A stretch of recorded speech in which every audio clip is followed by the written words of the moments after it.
ഇവിടെ നമുക്ക് A B ഒരു 2 ഡിജിറ്റ് നമ്പർ ആണെന്ന് പറഞ്ഞിട്ടുണ്ട്. എ ബിക്ക് എക്സാക്ട്ലി 3 ഫാക്ടേഴ്സ് ആണെന്നും തന്നിട്ടുണ്ട്. എക്സാക്ട്ലി 3 ഫാക്ടേഴ്സ് വരുന്ന നമ്പർ എന്ന് പറഞ്ഞാൽ അതൊരു പ്രൈം നമ്പറിന്റെ സ്ക്വയർ ആയിരിക്കും.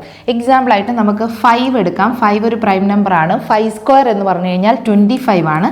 25ന് നമുക്ക് എക്സാക്ട്ലി 3 ഫാക്ടേഴ്സ് ആണുള്ളത്. 1, 5, 25. സോ നമ്മുടെ എ ബി എന്നുള്ള നമ്പർ ഏത് പാറ്റേൺ ആയിരിക്കും? ഇതുപോലെ 2525 എന്നുള്ള നമ്പർ ആയിരിക്കും. അതുപോലെ എ ബി എന്നുള്ള നമ്പറിനെ നമുക്ക് ഫാക്ടറൈസ് ചെയ്താൽ എ ബി ഇൻറ്റു 101 ആണ് വരുന്നത്. സോ ഇവിടെ നമുക്ക് 25 ഇൻറ്റു 101 എന്ന് എഴുതാം. നമുക്ക് ടോട്ടൽ നമ്പർ ഓഫ് ഫാക്ടേഴ്സ് കാണണമെങ്കിൽ അതിനെ പ്രൈം നമ്പേഴ്സിന്റെ എക്സ്പോണന്റ് ആയിട്ട് എക്സ്പ്രസ് ചെയ്യുക. സോ ഇവിടെ നമുക്ക് 5 സ്ക്വയർ ഇൻറ്റു 101 ഒരു പ്രൈം നമ്പർ ആണ്. റേസ് ടു 1 എന്ന് വരും.